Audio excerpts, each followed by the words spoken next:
So today we're going to go through some of the steps that I followed to create a paint job that looks like a galaxy. Right, so I've seen it in a few other places. I can't take credit for coming up with the idea, but I've just taken something that I thought would make sense and give it a shot.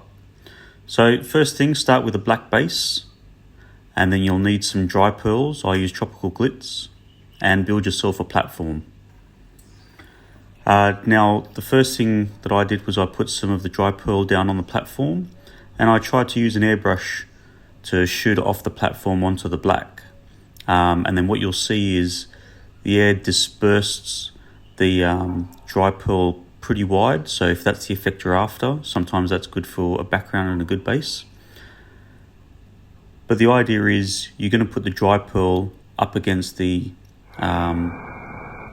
black base coat, and that's what starts to create your galaxy effect.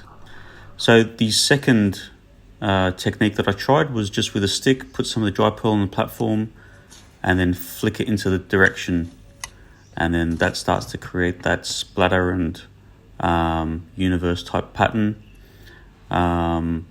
Take your time, adjust things, make sure you get it down the right angle. You don't want to shoot it directly parallel or perpendicular square onto the panel. You want an angle so that you get that rush and intensity down the panels, and just make sure you're spreading the color out in different locations so it's like a you get the pattern that you're after.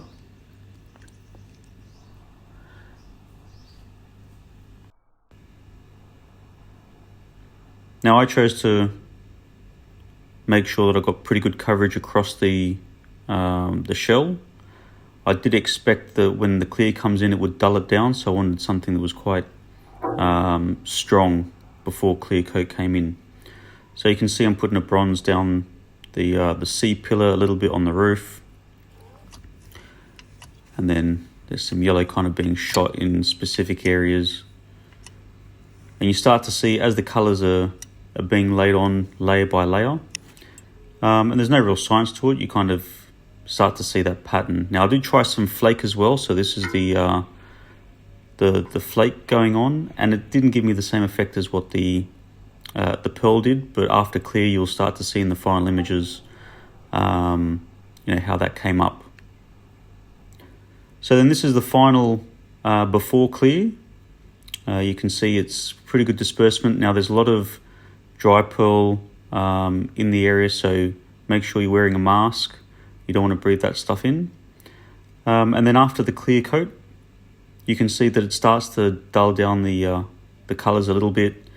Light coats from afar to begin with, so that you're not blowing the dry pearl off the body. And that's basically it. It's a little bit rough. There you can see the flake coming through. It's a little bit rough, so sand it down and re-clear.